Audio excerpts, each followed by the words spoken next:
Chapter 4, Dark Dreams, the last chapter of the version 0.1 update. Entry number 2, 9th day of the first month of spring.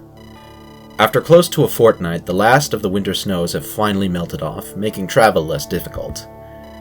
And so begins our journey into the Dragon's Spine, the massive mountain range that cuts across Roden's midsection, dividing the continent into north and south. Despite how treacherous the Spine's passes can be, especially during this time of year, we have little choice but to brave them if we mean to reach the southern kingdom of Geth. I, for one, welcome the journey if it means we'll be able to enjoy the climate of the southlands. The southern reaches of Roden enjoy warm summers, mild winters, and fertile soil that makes the land ideal for farming. It is little surprise that the three largest kingdoms in Roden, Geth, Aurelia, and Valaka, dominate the entirety of the realm south of the Spine.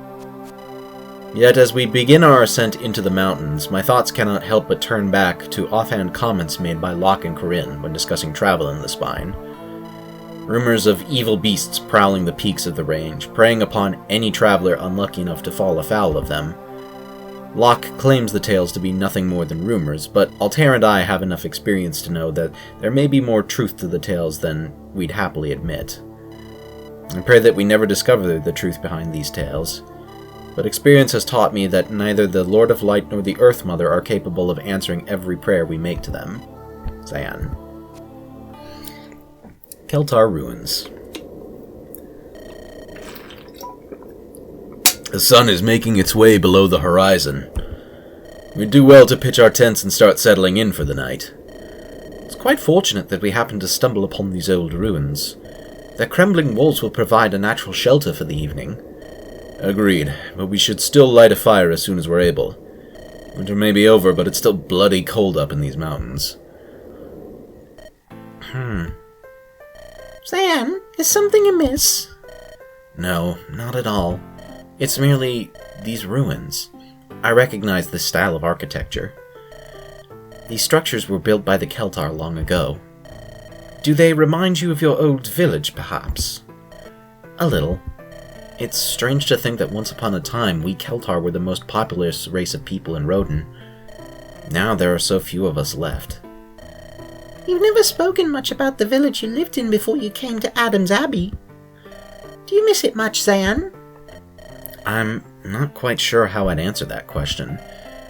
What memories I have of that old village are hazy at best. 8 years have passed since the day it was burned down, yet it already feels as if a lifetime has gone by.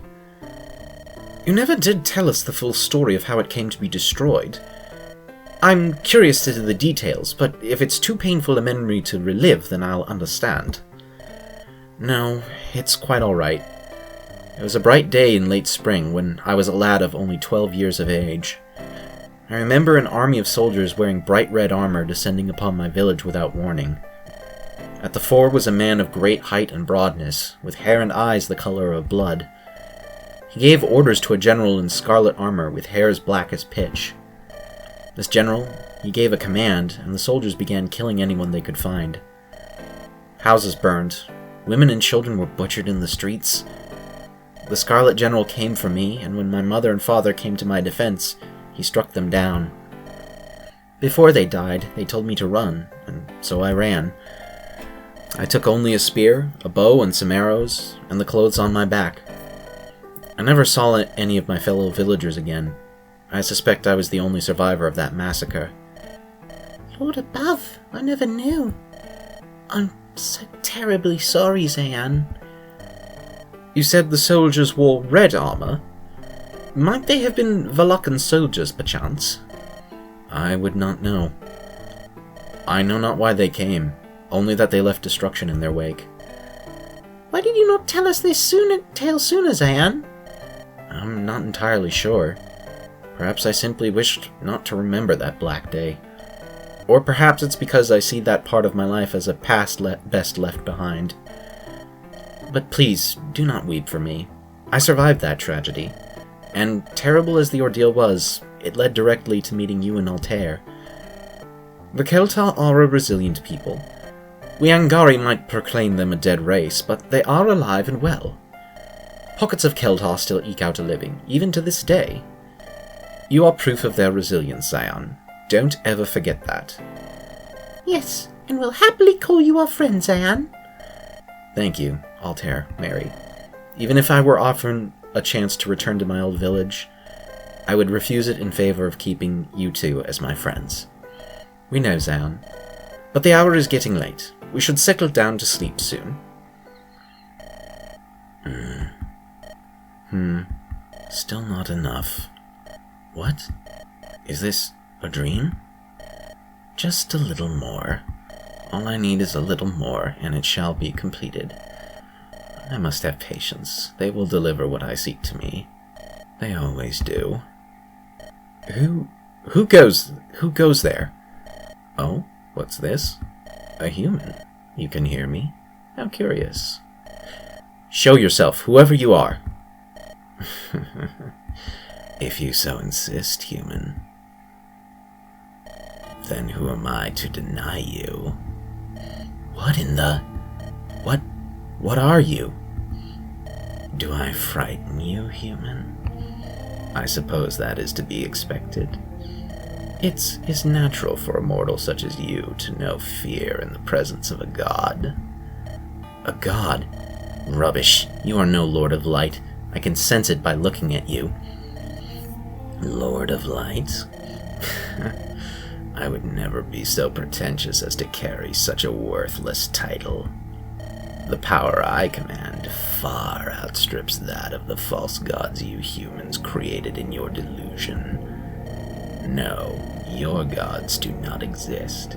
There is only one true god of this world, and he stands before you. I am your savior, your deliverer. I am the truth of the universe. And I am the true being that all humans worship, whether they know it or not. Even you, Zion, though I suspect you will be too stubborn to admit it. You are no god. You are a demon. I sense only a void where your soul would be. Believe what you will. One cannot spell believe without the word lie, after all. But you will come to accept the truth, given enough time. All of humanity will. What is this feeling? This terrible, overwhelming malice. Can you feel it, human? That was but a taste of things to come. Do you feel despair in the face of my majesty and power? If you have any sense, you will... Huh? What is this? One of Terra and Leviathan's brats. How could I have forgotten? I can't risk alerting them to my plans prematurely. You intrigue me, Zan. I shall keep my eye on you in the future. We will meet again. What happened? I don't understand.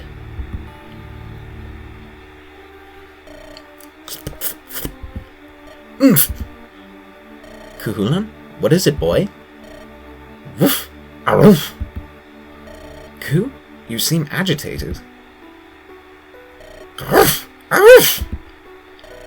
Altair, we have a problem. Something has the horses spooked. They've been braying so loud they've gone and woken the entire camp. Kuhulan seems to sense it too. I've not seen him this upset since... Oh no. Altair, you don't suppose it's... Look, tell everyone to ready their weapons. We have a long night ahead of us. I have a bad feeling about this. Alright, we're at prep screen now. Give me just a sec. Alright, and we're back. This is the first map where you're going to have to start benching units. I decided to put Argus on the bench, despite the fact that he got a better level up than Rast in the last map. Mostly, this is just a case of, like, Rast has some unique promotion options that I want to show off, and Argus does not, really. But yeah, here's how everyone's looking out. I gave the Illuminate Staff to Mary, and the torch that we got last map to Puck, because obviously This is a fog map. Kuhulan's getting the resist ring to help increase his survivability against an enemy that has a stealable that I want.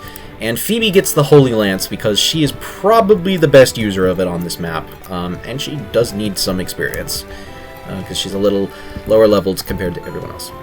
Alright, so this map, as you can see, it's a fog of war. And it's filled with monsters, including new types of monsters. Obviously, we have the white archers, but we also have there's a few new monster classes in this hack. Some are just kind of the upgraded versions of like existing monsters that I had in Darius the Conqueror, like the Bales promoting into the Arachne, aka the Spider Woman. But we also have brand new monster classes. In this case, maybe not quite so brand new. This is the Varanid, savage lizardmen who terrorize mountain villages with axes. If you remember Darius the Conqueror, you will remember these. These are the lizardmen, and you may also have really hated fighting them in Darius the Conqueror, because they were bulky as hell. They are still quite bulky in this hack. They have a starting. This guy has a starting defense of 9. Their class skill is Intimidate, minus 10 avoid to all enemies within 2 tiles. Most monsters, their class skill is just going to be Liquid Ooze, which is basically here just to punish Nosferatu tanking. It's a thing for these whites as well, and most of the zombies. But we also have stuff like the Imp, aka the Immediate Murder Professionals. You can tell what show I'm a fan of. Wicked little devils who sneak about, torching all they see with flames. These monsters are meant to be sort of the are meant to be a type of monster that can use anima magic, and they'll primarily use fire and thunder and Hellfire tomes. This one has a stealable Spirit Dust, so we'll have to keep our eyes out for that. Now, the goal of this map is, this is a routing map, obviously, but the main thing we have to keep in mind is that we have green units to protect. We have Joan over here and Edgar. They have a bunch of monsters that are around this area, and there's also a few magic-using monsters like Mogals and another Imp that are obscured by the shadow tiles. So I've decided to place most of my high movement units on the right side. Phoebe's also probably going to go to the right in order to leverage her flying utility to help us better rush down to rescue these two from the onslaught of monsters that they have to deal with. Meanwhile, Altair will be leading a small contingent over to the left side and dealing with the enemies there, as well as grabbing this chest and picking up the Spirit Dust that this Imp has to steal, and also just dealing with... There's a fair amount of enemies on this this side of the map. I'm really happy with this level layout. It actually looks like a map you might see in an official Fire Emblem game, which is, I mean, you may not feel the same way, but, I mean, I would love to know if you guys are enjoying what I've got so far. This is actually going up the day as the first showcase video goes live on YouTube, and I had to re-edit the Chapter 2 video because some of my visual gags got borked due to file renaming shenanigans. It's not going to be that big a deal. You'll get the fixed version tomorrow. But anyways, I have rambled on long enough. Let us get started with the map. This darkness will make it difficult to spot our enemy's approach. Proceed with caution, and stay close to me if you can. My magic can exorcise any evil spirits we might come across. Oh, of all the places to be cornered by these terrible monsters. No one is coming to help us. We are doomed. Compose yourself, Sir Edgar. You're far from dead yet. We must fight on. But we are surrounded and outnumbered, Joan. How could this night possibly end save with our deaths? My armor is thick and strong, stronger than any monster's claw. I will keep the beasts at bay while you rain javelins down upon them. Would that be enough to defeat them all? Somehow I doubt it. But I will trust you for the nonce, Dame Joan. Lord of Light, preserve us all. Alright. So, we have... I'm going to start with dealing with the left side of the map first. So, Altair needs a kill. As you can see, his... oh, he doubles. As you can see, his anima magic deals effective damage to these monsters, anyway, so I might as well just nuke this Varanid. I do love this battle animation. I forget who actually made the Lizard Brigand battle animation, but it's such a cool looking sprite. I love it so much. And then in the meantime, who do I want to give this guy to? Oops, not that. Well, no one... Locke can't kill him right away. We also get the return of the famous... we get the return of the famous, fog map theme that I used for for both of my previous two hacks.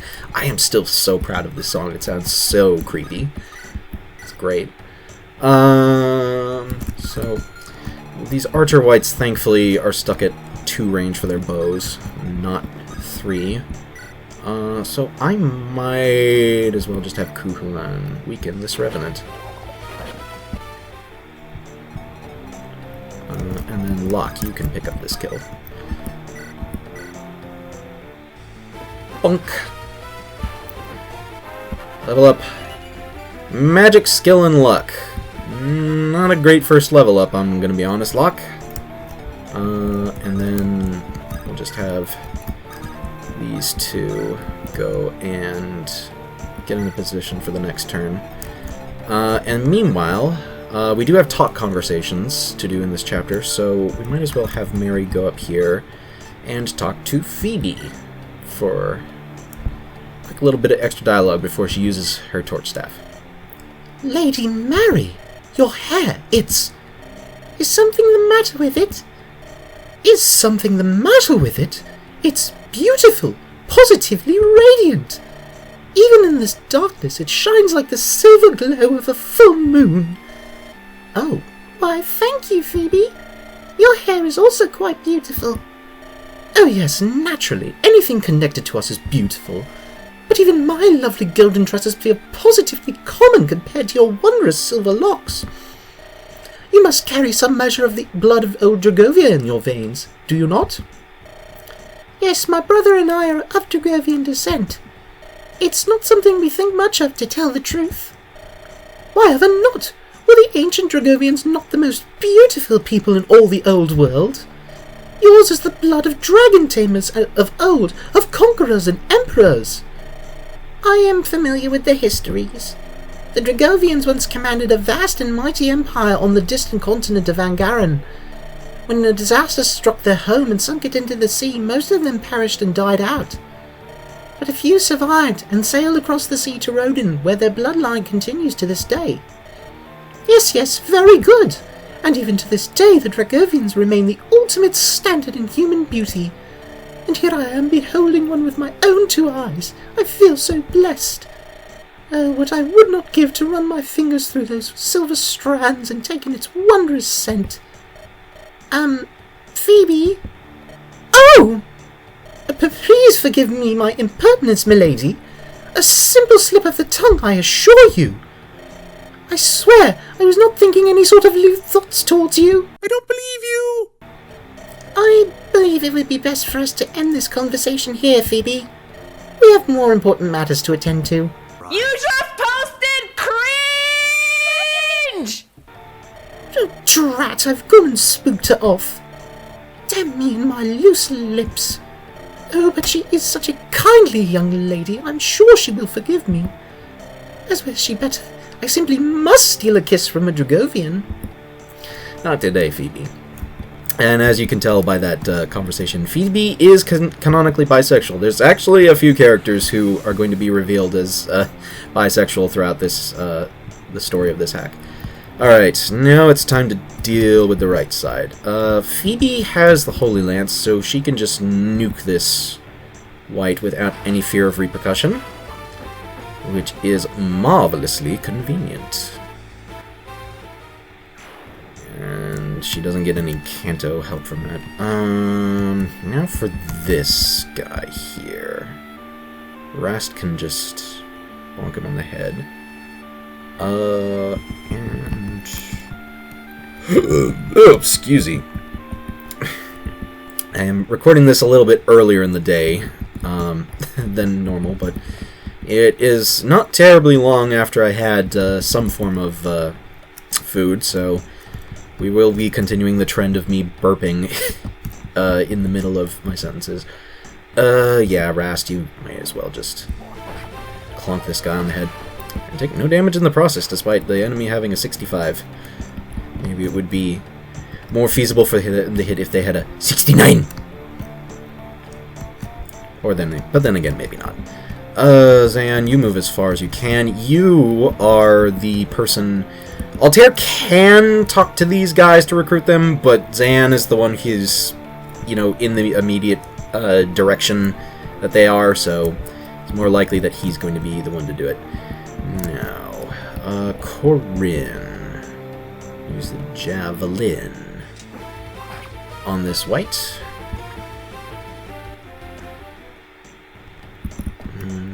Get out of the way. And then Puck. Okay, you can get this kill. There is... The only thing, though, is that there is a white with a javelin that is conveniently obscured by this shadow.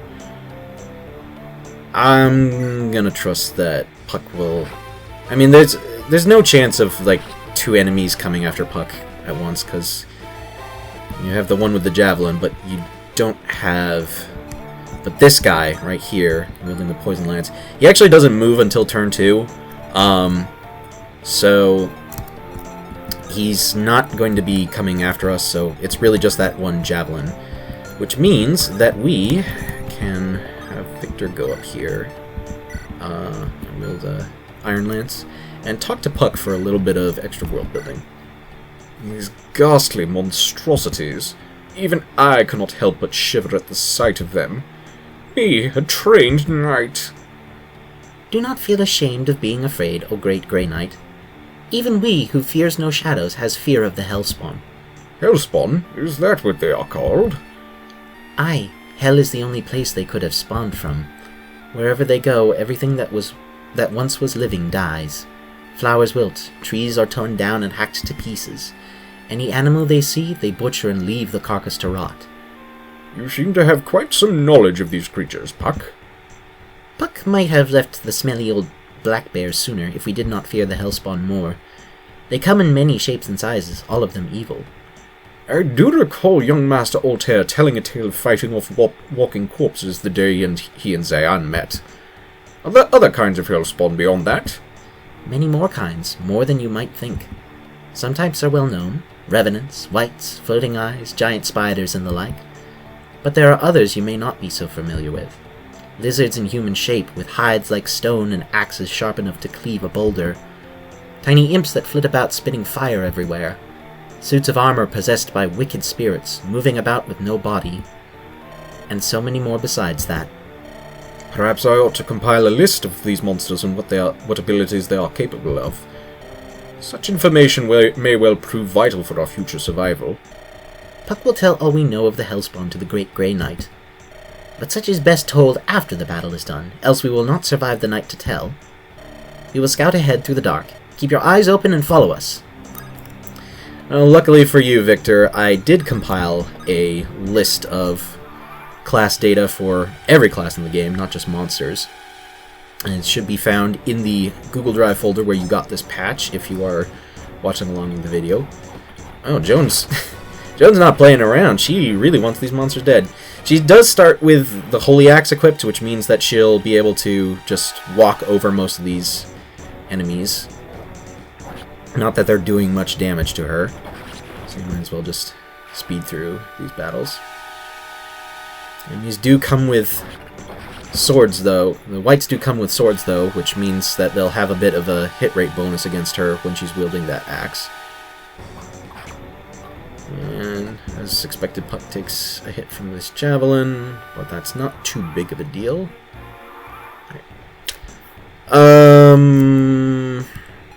Just gonna save state here, but I'm not sure I'm going to need to do that very much. Alright, so we have a couple of enemies that are going to try and break this wall down. This white here will move first. He's wielding you might not recognize the weapon that he's wielding in the bottom left corner of the screen. That's actually a new type of weapon. I'll go over it once we kill him and get that weapon for ourselves. In the meantime, let's just pop this guy. Kaboom. And then what I'm actually going to do is this imp will... So what's going to happen is that this guy is going to attack this wall. This lizard will not have anywhere to move, but it will cause this imp to go over and suicide into Altair. So what I'm actually going to do is have Rachel attack the wall with her U-bow. Just chip it a little bit. And I will have Locke rescue Altair, and Kuhulan can take and drop him, making use of his nice and beefy 20-con. It looks kind of like... Alright, this guy's wielding a javelin. So, actually, Rast, you can go ahead and just conk this guy. Rast, despite not having upgraded his speed at all, is still doubling some of these enemies because of their not-so-great constitution while wielding heavy weapons like javelins. Mary, you're going to go to the right, because Puck's the only one who really needs any sort of HP at the moment. I want to place Phoebe somewhere that is not in range of this imp's attacks, just so that they won't mess up my strategy. So you can go here and deal with the annoying-ass Canto glitch again. Victor. You kill this guy outright. So I think that is what we will do. I did give him the antitoxin just in case he got poisoned by an enemy, but it's looking like that's not going to be of massive importance. Alright, in the meantime, we'll just have Zayan here. Bryn can rush ahead a little bit, and Puck, you can equip the knife just in case there's an enemy off-screen. And use the torch just for the hell of it, so that we can get a little bit more view of the map. So as predicted, White comes and attacks, and then the Lizard Man comes and attacks Locke, only to find that Locke is wielding a sword, which makes him a little bit less easy to kill. So these imps and Mogals, they're programmed to wait a turn before moving, just so that Joan is not having to deal with them pelting her resistance, her low resistance stat, right away. I probably should have mentioned this sooner, but I'm going to go over these two as units once we've recruited them, and no sooner. Okay. Alright, Altair, you can bop this guy. Do I want to do that? I think that I do.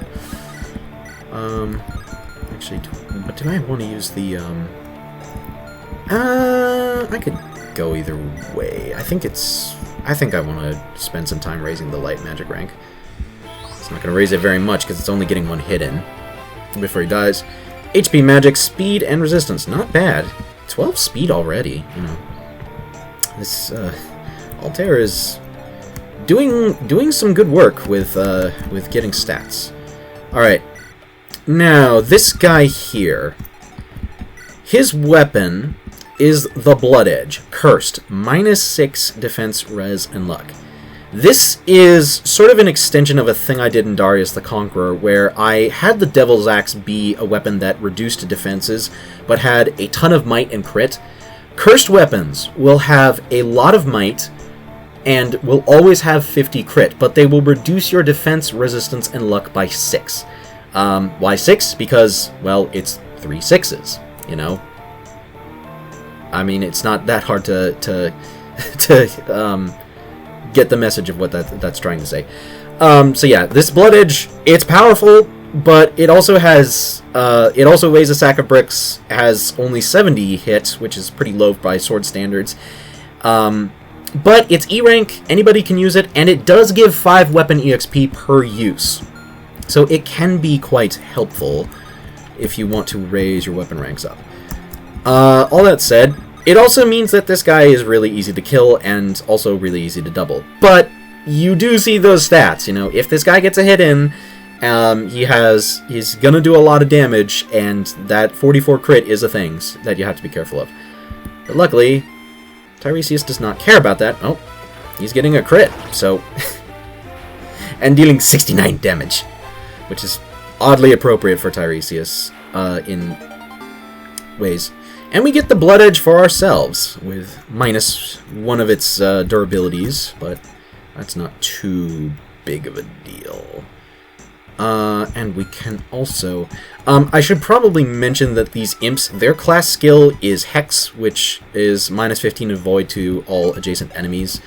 Bit of an odd skill to put on a class that that primarily uses magic, but it does mean that they seem to have an affinity for going up to people at close range.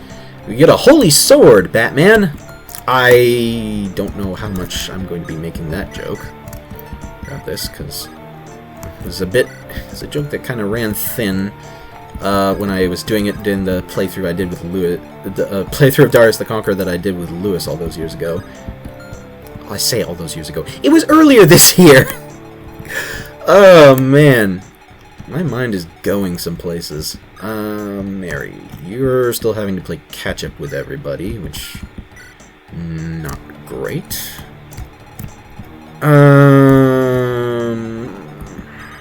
So... we do also need to be careful. Least of all, careful of the fucking keyboard! I don't even know what the counter is going to be for that. Come on. Get back in there. I need to scroll to the left. There we go. Fucking hell. This guy has a longbow. It has its vanilla range, again, but it has gotten a slight power increase to 8 instead of, I believe it's 6 at base, which is garbage, and honestly kind of not necessary. But this guy is actually kind of a nuisance, because he will make placing Phoebe a little bit trickier. Phoebe, I'm just gonna have you go there. You're out of range of this guy. And meanwhile, Victor, you can block this guy off. I am going to attack using the Iron Lance. Just like, you see that imp's hit rate, you know, and that's a pretty decent amount of damage to be doing to the Jagan of the Hack. You know, all things considered. Also, we have Mogals, enormous floating eyes whose gaze fills humans with dread. They're basically kind of the same as they always are in Fire Emblem games. They are weak to bows, obviously. The thing is that they're not weak to bows in vanilla, but they are in my projects, mostly just because of how difficult fucking keyboard. They are weak to bow weapons in my projects, mostly just because they are otherwise very annoying, because for some reason a magic stat tends to grow unproportionately whenever it's implemented through the patch that implements it. The skill systems patch. I am blanking on stuff. I don't know. I'm recording this earlier in the day than I usually do, but I'm still tired for some reason. maybe it's just because I had to recut the Chapter 2 video in order to make it so that the gags weren't getting lost in the final product. And the longbow guy is going after Victor, which, not terrible, but also not super ideal, because we have to have Phoebe. Well, Phoebe's right there. She can probably just zap him with the holy weapons. Okay, Altair, you go here. Another thing I should mention, when you download the skill systems patch, it for some reason causes the fire and thunder tomes and stuff to have anima magic weapon triangle thingy that was a thing in the games that it was a thing in, like Path of Radiance and Radiant Dawn. I took that out. It was a thing I didn't take out for Darius the Conqueror because I just didn't know how to do it, but I took it out here. It really does not add anything to the game, and it honestly can make certain enemies more annoying to deal with than they really need to be. Speaking of which, okay, we need to get rid of this guy, so let's go ahead. Kuhulan, you can actually, yeah, I might as well. You can pass through this guy so that you can lure that ghoul out and swipe the spirit dust. Good old Fire Emblem cocaine that gives you stat boosts.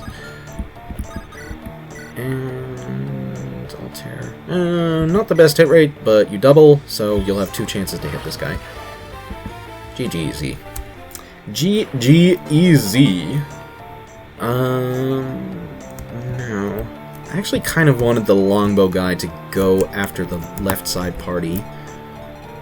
Come on, keyboard. I really need to, I don't want to keep bringing that up because it's gonna make people think I'm just doing it for the bit. Which, I mean, I'm not doing it for the bit, but you know, it's not the only reason I'm doing it. I'm doing it because it's annoying. But in the meantime, time. Okay, Puck, I kind of want to give you a kill. Rast isn't really going to be super important in this dealing with this mess, but Phoebe is. She could probably. You know what? I might as well give her the extra weapon experience by having her use the Iron Lance to kill this guy and get a level up. HP, skill, defense, and resistance. Oh, getting defense and resistance. That's interesting, but not unwelcome. Not entirely, at least. Suzanne, you can shoot one of these guys dead. You have no hope of getting to the recruitables right away, so you might as well just zap this guy out of the sky. Honestly, I don't get why Moguls are not weak to bows in vanilla, because it's like, they're flying enemies. Like, they are flying enemies, despite not having wings, you know, and their giant eyes, you know, if something pokes the giant eye, it's gonna get hurt. Puck. You know what, I'm just gonna have you go ahead and get this kill. And probably take some damage in the process. No, not bad. Level up! HP, skill, speed, luck, and resistance. More luck is nice. Gives us an opportunity to proc the Despoil skill, which did not happen there. Victor. You have the HP to tank a hit from this guy. But what is Corinne's? 7. That's not enough to kill. I think I'll hold off on attacking that Varanid on the bridge. In the meantime, let's just end the turn. I still can't get over how cool this ghoul battle animation looks. Shoutouts to Alexplode. Like, the imp is also a battle animation that was done by him, and I really love all his work. Like his work is just so fluid and so detailed. It's really impressive, actually. Tiresias. Ghouls do give extra experience, just like they do in vanilla. So Tiresias getting this kill should be enough to get him a nice level up. HP, speed, and defense. Could be worse. More speed is always appreciated. There's another ghoul over here, and there's also the boss, which is hiding up here alongside a couple of Moguls. Boss is a Varanid, although the boss is actually wielding more than just his standard claws. Who am I giving that kill to, though? Oops, that's not a character that I'm clicking on. Rachel, you equip the crossbow. That will give you a little bit of extra protection. And we can place Altair here so that his charisma skill will activate. Hoolan, if the fucking keyboard will cooperate. Well,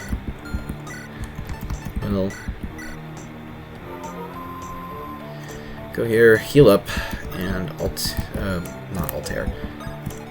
Locke can go right here. Oops. Not bad. Don't want the Holy Sword equipped, just in case the guy gets in range. Alright. And now, in the meanst time, Puck, you go over here and get the chests. We get one Killer Lance, which will not be super important right now, but may come in handy in the next chapter. Phoebe, I'm gonna send you over this a ways, just for the heckle and jekyll of it. Oops.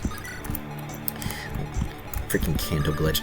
I still am looking for anybody who might know how to fix that little hiccup with the Canter Plus skill. Luck and resistance. That's not great.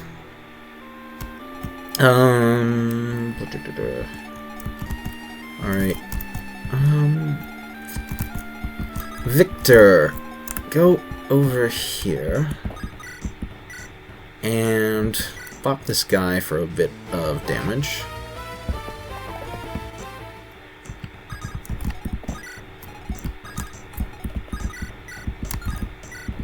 Victor needs a little bit more to get the kill here.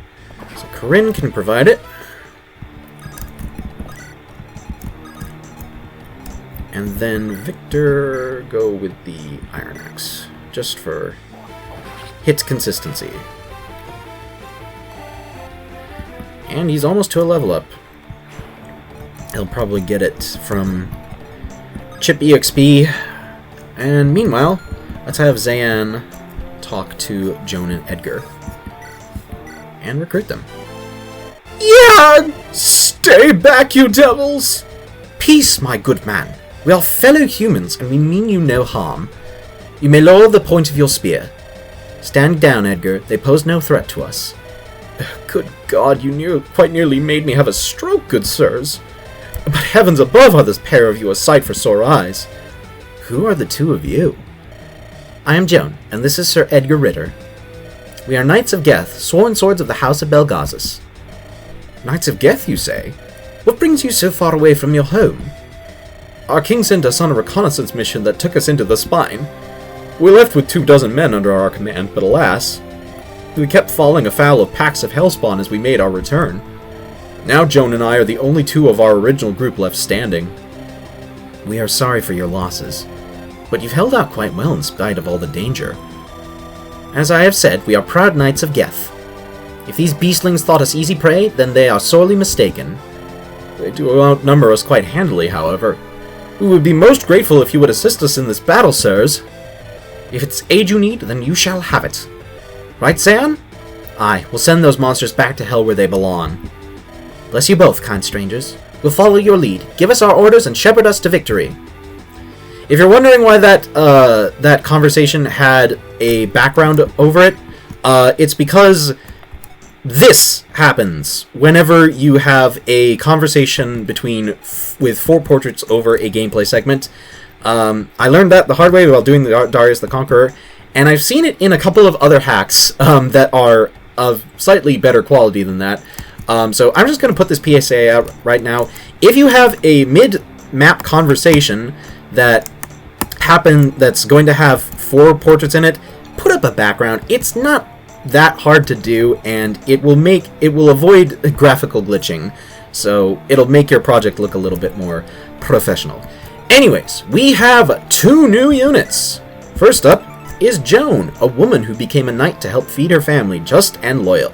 She is our first armor knight, heavily armored infantry whose defenses make up for their lack of mobility. Can take a quick swig of water. Alright. Comes with the Holy Axe, which gives her extra damage against monsters, and a Javelin, which she can use to attack from range. Her weapon rank starts with C in Lances and Axes. These are the weapons that the base Knight class can yield. I know that obviously they were using bows in addition to lances back in Darius the Conqueror, but for one, there's no War Elephant class in this, so it doesn't really jive with how I'm designing their promotion paths. Knights promote into Generals and the Crusader or Great Knight class.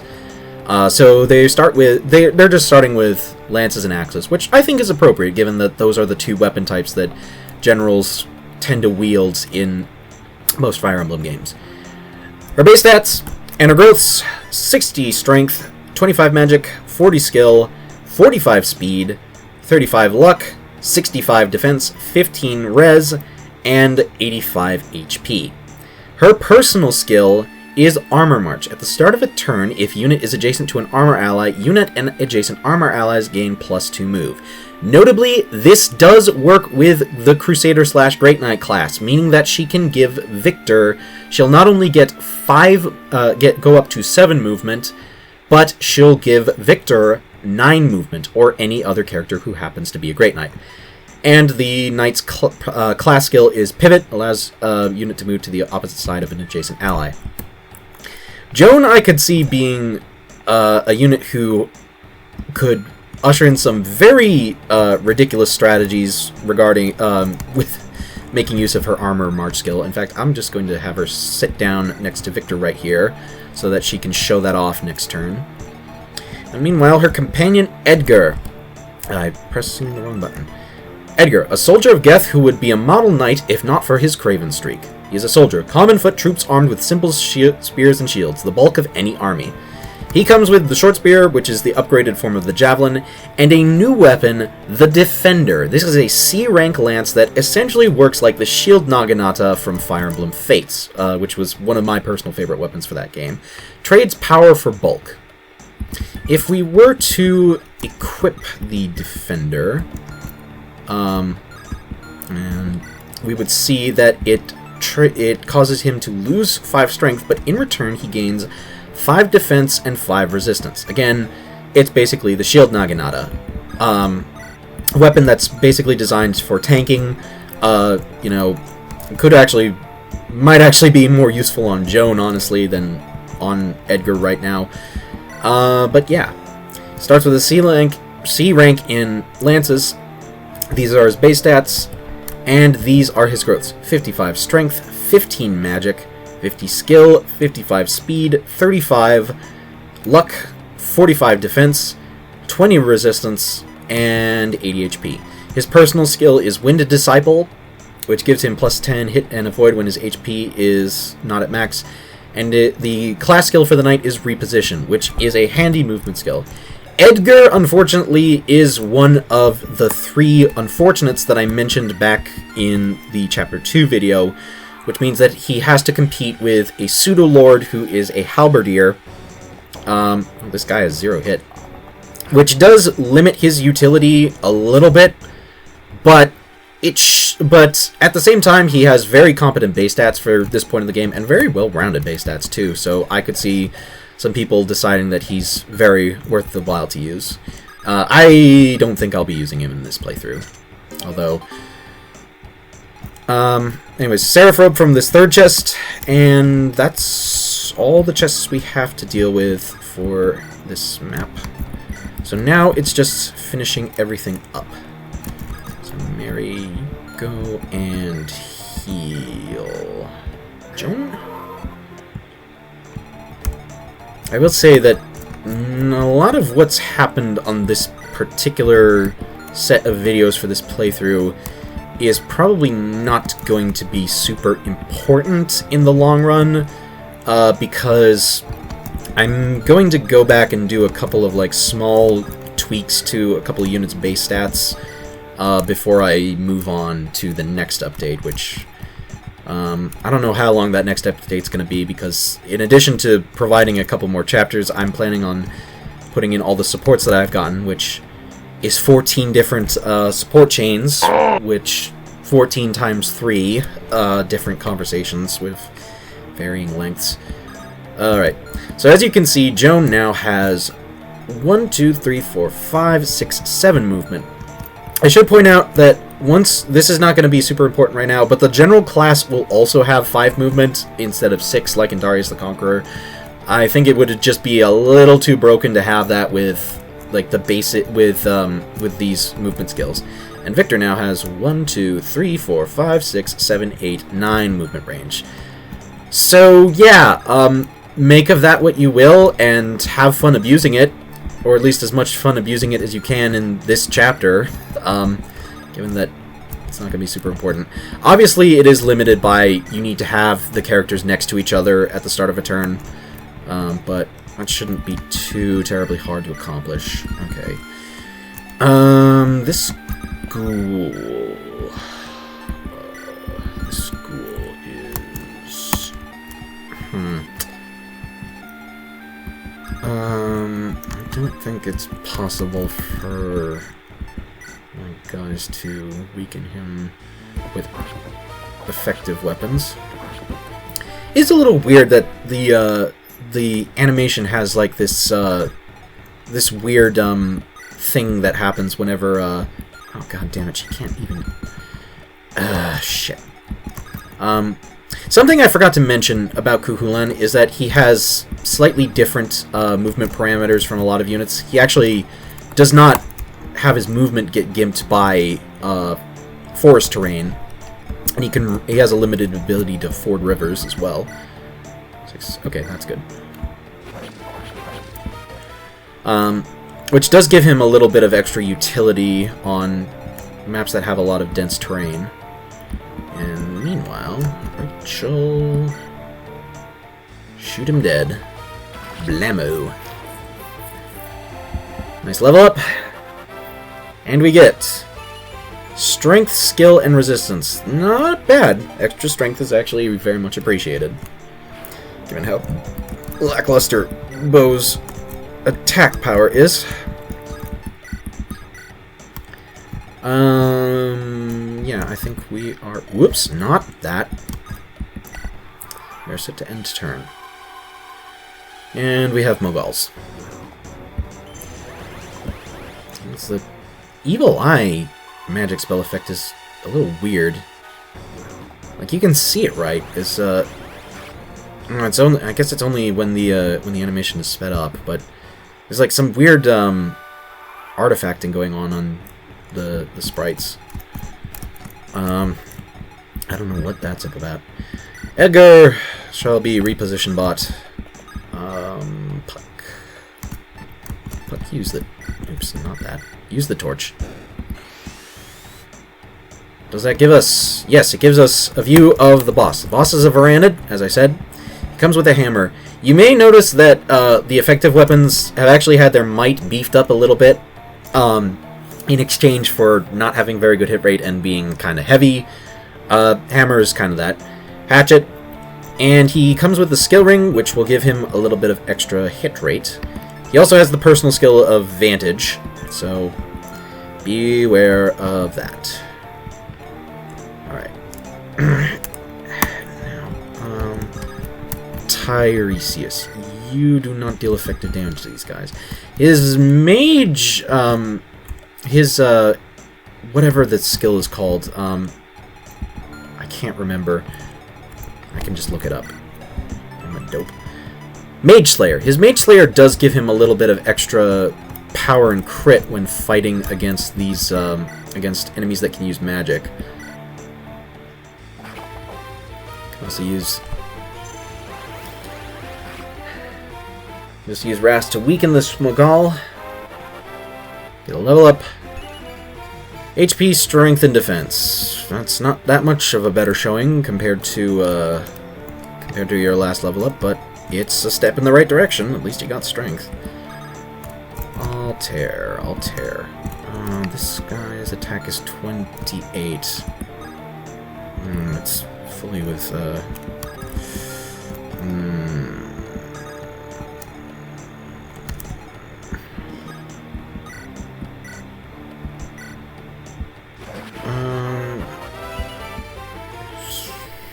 Let's see here.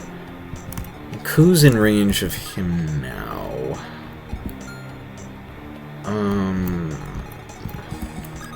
Yeah, I can't really reach over there. I can heal Rast up though.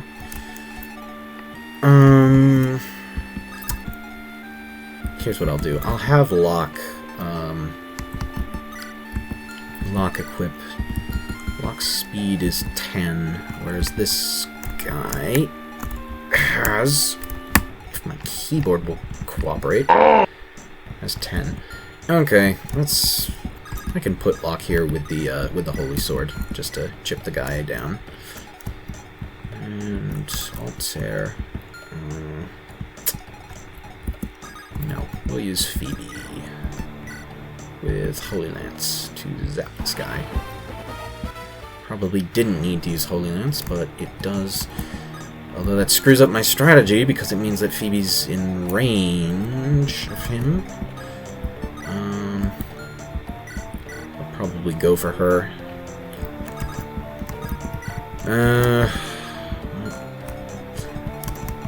We live and we learn, I guess.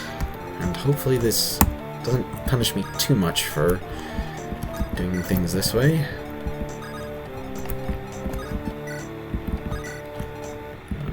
Go this ways.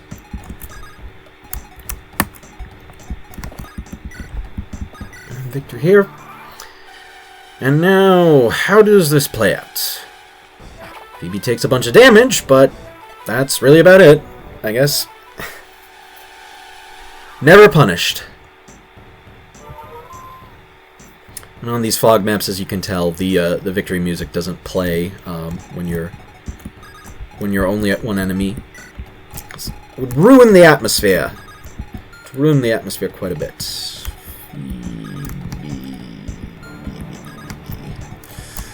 Get out of there. Actually, yeah, we'll put you here. And now for the interesting part, which is taking this boss down. We can have Kuhulin steal the skill ring to work his hit rates a little bit.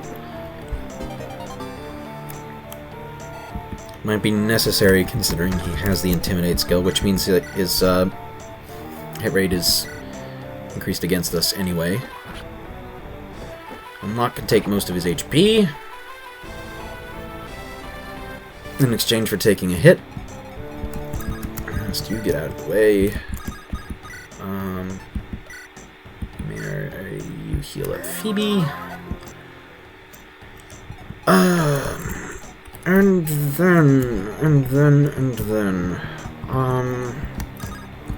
Corin probably will need the EXP more than Altair, but Altair is more likely to get the kill, unless we put Zan here, and the effect of the charm skill,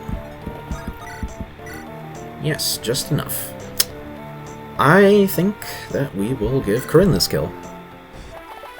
Miss. And a nice critical hit to end things off. No item drop because we stole his droppable item. But, hey, that's the map. It's finally over. I can sense no more of those creatures. We are safe. For now. Lord of Light, please let that be the last time we battle with those things. Those bastards have neither mercy, pity, nor do they feel pain half the time. Agreed, they're a nightmare to fight. The fiercest lion or bear will still flee a fight if they feel endangered. But these hellspawn, they fling themselves at us with reckless abandon. Nothing deters them from trying to kill us. You speak as if you have some prior knowledge about them. The day Zayan and I met, he was fleeing from a pack of hellspawn.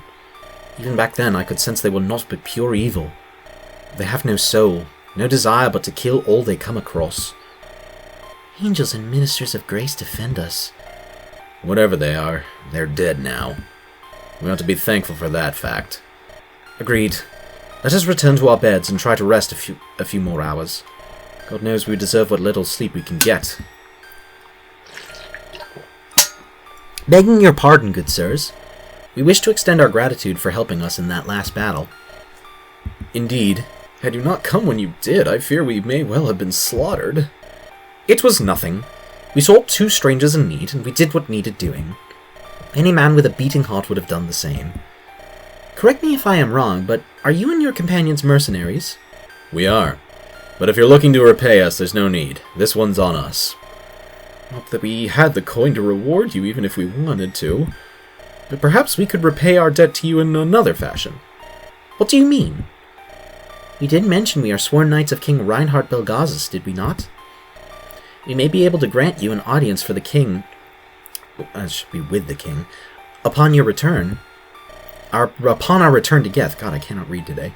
King Reinhard is always looking for mercenaries, and we can vouch for your skill in battle. The King of Geth? Now that would be quite a boon for us. If he were to become our patron, we'd be set for life. We are already en route to the city of Belgard. We might as well accept your offer, Dame Joan and Sir Edgar. Excellent. May I have your names, good sirs? The Lightsworn is named Altair. I am Locke, captain of the Merry Men. Well met, brother Altair and Goodman Locke. Zayan, you seem troubled by something. It's nothing. For now, at least. Are you absolutely certain? If something is bothering you, you know you are free to speak your mind to me. I will, Altair. But for now, I need some time to myself to think. If you insist. Good night, Zayan. Thank you for playing. This is where the current demo ends. We'll have the next update out as soon as we can. We hope you'll be looking forward to it. And so yeah, that's the end of this chapter, and the end of version 0.1. Like I said, I don't know when the next update is going to be. I plan on taking a short break from this project to work on some other stuff that I've been working on sort of in the background. When I do, the version 0.2 update will contain all 14 of the support chains that I have gotten fully written out and everything. And it will also contain probably just the next 2 chapters, as well as a few like minor tweaks to some of the early game stuff. Like I said, I think a couple characters could do with just a small update to their base stats, just so that they have a little bit more going for them out the gate, and they're and especially compared to other units. Like I think Rast could do with just like 1 more point of strength and speed. Zan could probably do with like another point of strength.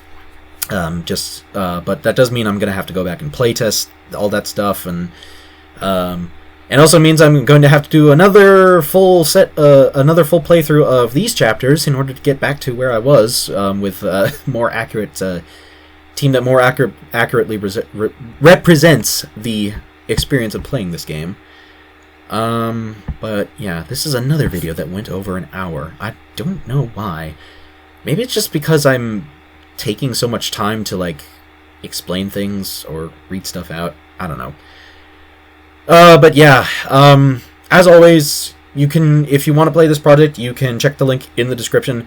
Just to point this out, because I had someone comment this on the trailer video for this project, I do not post any of my projects to Fire Emblem Universe forums because I've had bad experiences with the community there being toxic towards my work because of my tendency to write dark subject matter. And honestly, considering that during this year's FEE3 they decided to pivot to being AI bros, I don't feel so bad about not associating with them. But that's a topic for another time. In the meantime, I hope that you, if you have decided to test this demo out, that you have enjoyed yourself. And hopefully it won't be too long before I see you guys again with the next set of everything that is to be on offer for this project. But with that said, I'm tired, and I still need to edit a whole bunch of stuff, so this is where I'm going to call the video for right now. So, yeah. Until next time, stay safe, have fun, take care of yourselves, and I will see you when next I see you. Bye-bye.